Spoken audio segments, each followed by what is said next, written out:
پورے ملک میں خاص ویسے تو سارے شعبے ہی تنزلی کا شکار ہیں، سارے شعبے ہی تباہی کی طرف جا رہے ہیں، لیکن مزدور چونکہ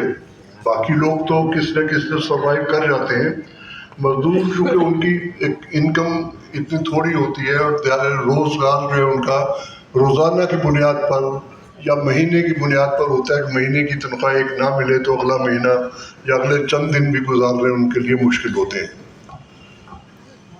تو اس وقت ملک میں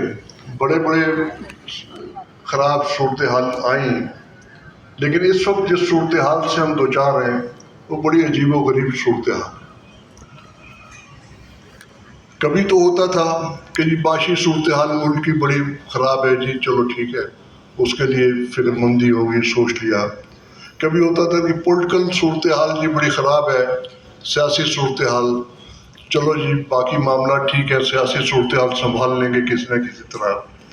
کبھی ہوتا تھا جی جوڈیشلی صحیح کام نہیں کر رہی، چلو ٹھیک ہے جی باقی معاملات ٹھیک ہیں تو یہ بھی ٹھیک ہو جائے گا۔ معاشی صورتحال، جوڈیشلی، پولیٹیکل صورتحال، مزدوروں کے معاملات، یہ ساری چیزیں اس وقت اکٹھی ہم پر نازل ہو گئی ہیں، جو ایک بہت ہی خطرناک صورتحال ہے، اور ہم ایک ایسی بند گلی کی طرف لے جا رہے ہیں جہاں پر ہمارا سروائیول خاص طور پر ہمارے محنت کشوں کا،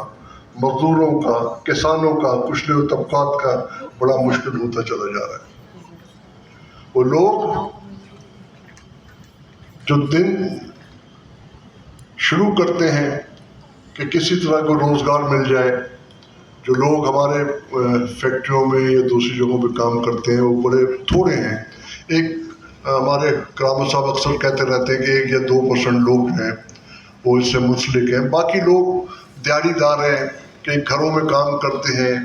کہیں اور میسنس کا کام کرتے ہیں، مزدوری کرتے ہیں، اینٹیں ڈھوتے ہیں، اس طرح کے کام کرتے ہیں۔ تو وہ بہت ہی زیادہ ان سب کے لیے کریٹیکل پوزیشن ہے، اور ان کے لیے اپنے کام چلانا، اور یہ صورتحال کو اچانک پیدا نہیں ہوئی،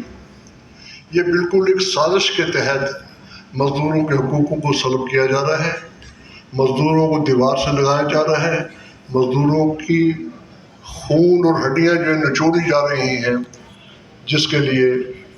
ہمیں کام کرنا ہوگا۔